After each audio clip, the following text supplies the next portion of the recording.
Okay, Assalamualaikum, selamat malam. So, kita akan sentuh sikit pasal persamaan kuadratik. Okay, let's find out. Apakah yang dimaksudkan oleh persamaan kuadratik? So, daripada sini kita akan masuk. Apa maksud persamaan kuadratik? Okay, jom kita tengok contoh. Okay, contoh persamaan kuadratik yang kita boleh nampak adalah contoh persamaan kuadratik yang boleh kita lihat adalah contohnya x kuasa 2 tolak 2x tambah 1. So, benda ini dikategorikan sebagai persamaan kuadratik. Jadi, persoalannya kenapa dia dipanggil sebagai persamaan kuadratik? Apakah faktor yang mendorong persamaan x kuasa 2 tolak 2x tambah 1 sebagai persamaan kuadratik? Okey, untuk syarat utama adalah benda itu kena memiliki sebab dia ada x kuasa 2. So, benda ini bila ada x kuasa 2 boleh dikategori sebagai persamaan kuadratik. Contoh kedua persamaan kuadratik adalah x kuasa 2 tolak 4x. Yang ini juga dikategorikan sebagai persamaan kuadratik. Contoh satu lagi adalah 2x kuasa 2 tolak 50. So, benda ini juga dikategorikan sebagai persamaan kuadratik di mana fokusnya ini adalah keywords. So, this is the keywords. So, jadi x kuasa 2 adalah keywords untuk persamaan kuadratik.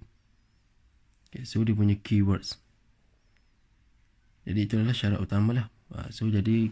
So, from here we can highlight that x kuasa 2 or x to the power 2 adalah keywords kepada persamaan kuadratik. So, kita akan meneruskan dengan contoh yang seterusnya. Okay, so sekarang kita tengok perfaktoran yang melibatkan persamaan kuadratik. So, kita tengok dia punya first example. So, let's say we have x kuasa 2 tambah 4x tambah 3. Okay, so x kuasa 2 tambah 4x kita kenal sebagai dia persamaan kuadratik.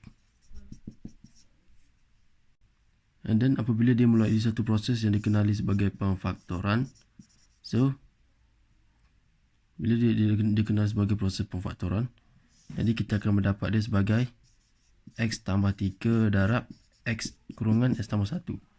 So, ini adalah pemfaktoran. Okay, ini adalah pemfaktoran untuk persamaan kuadratik.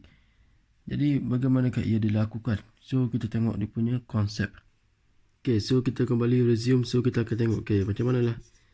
Kaedah. So resume kembali. So, kita akan melihat di sini kaedah. So kaedah pemfaktoran yang kita akan gunakan. Jom tengok. Untuk yang first mula-mula kita akan melakukan satu garisan melegak dan melintang kotak. Di sini adalah x kuasa 2. Sekarang pecahkan 2. X jumpa x akan jumpa x kuasa 2. Yang tengah ni tak payah tengok lagi. Tengok yang ujung 3. 3 sifar dia apa? Sifar dia adalah 3 darab 1. Apabila 3 darab 1, kita akan pilih 3 dan 1. 3 darab 1. Masukkan dalam ni. Pecahkan satu-satu. 3 dan 1.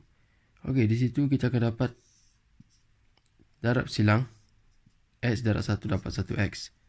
X darab 3 dapat 3x. Lepas tu baru tengok di tengah. Kita ada 4x. Bagaimana? Daripada sini 3 dan 1x dapat 4x. Jawapannya 3 kenalah tambah 1x baru dapat 4x. Nombor positif. 3 tambah 1. Jadi 3 ini adalah juga dikenali sebagai nombor positif. And then simbol positif ni bawa ke tengah kita akan dapat tambah. Simbol positif ni juga bawa ke tengah kita akan dapat tambah. Jadi kita akan dapatlah pemfaktoran dia adalah x tambah 3 dengan x tambah 1. So, itulah kaedah pemfaktoran yang kita gunakan. Sekian itu saja video. Sekiranya ada apa-apa pertanyaan boleh komen di ruangan bawah. InsyaAllah saya akan cuba reply. Terima kasih dan selamat menonton.